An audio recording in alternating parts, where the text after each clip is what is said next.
திமுக இளைஞரணி செயலாளர் மற்றும் தமிழ்நாடு துணை முதலமைச்சர் மாண்புமிகு உதயநிதி ஸ்டாலின் அவர்களது பிறந்த நாளை முன்னிட்டு தென்காசி வடக்கு மாவட்ட இளைஞரணி சார்பில் சங்கரன்கோவில் நகரில் பொதுக்கூட்டம் மற்றும் நலத்திட்ட உதவிகள் வழங்கும் நிகழ்ச்சி நடைபெற்றது. நிகழ்ச்சிக்கு திமுக தென்காசி வடக்கு மாவட்ட கழக செயலாளர் சங்கரன்கோவில் சட்டமன்ற உறுப்பினர் வழக்கறிஞர் ராஜா அவர்கள் தலைமை தாங்கி சிறப்புரையாற்றினார்.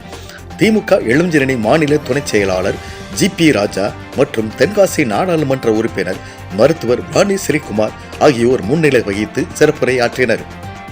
மேலும் நிகழ்ச்சிக்கு ஏற்பாடு செய்திருந்த மாவட்ட இளைஞரணி அமைப்பாளர் டி.எம்.எஸ். முகேஷ் வரவேற்புரை ஆற்றினார்.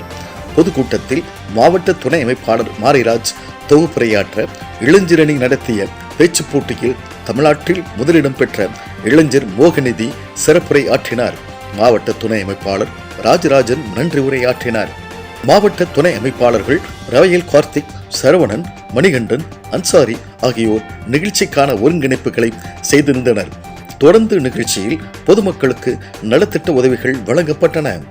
நிகழ்ச்சியில் தலைமை செயற்குழு உறுப்பினர் முன்னாள் அமைச்சர் தங்கவேலு, மாநில வர்த்தகரணி இணைச் செயலாளர் முத்துச்செல்வி, மருத்துவணி மாநில துணைச் செயலாளர் டாக்டர் செண்பக விநாயகம், தலைமை செயற்குழு உறுப்பினர் பரமகுரு, சங்கரன்கோவில் சட்டமன்ற தொகுதி பார்வையாளர் ராமஜெயம், மாவட்ட அவைத்தலைவர் பத்மநாபன், மாவட்ட கழக பொருளாளர் சங்கை இள சரவணன், மாவட்ட துணைச் செயலாளர் புனிதா மற்றும் ஒன்றிய நகர பேரூர் கழக செயலாளர்கள், பொதுக்குழு உறுப்பினர்கள், அணி அமைப்பாளர்கள் உள்ளிட்ட கழக உடன்பிறப்புகள் ஏராளமானோர் கலந்து கொண்டனர்.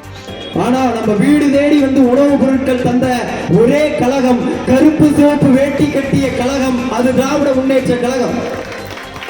வந்து நம்ம திராவிட முன்னேற்ற கழகம் மாறினதுக்கு அப்புறம் அன்பகம் அப்படின்ற அந்த இடம் வந்து எந்த நிறைய சார்போடிகள் இருந்தது. அப்ப எந்த சார்போடிக்கு கொடுக்கிறது? எழுச்சி நாயகனாகவும் தமிழ்நாட்டில் உலா வருகிற நெஞ்சமெல்லாம் நிறைந்திருக்கக்கூடிய அன்பு அண்ணன் உதயநிதி ஸ்டாலின் அவர்களின் பிறந்த நாளை தமிழ் வளர்ச்சியாக இருக்கட்டும், தமிழ்நாடு வளர்ச்சியாக இருக்கட்டும், ஒரே ஒரு இயக்கம். பாரதி செய்திகளுக்காக செய்தியாளர் வடிவேல்.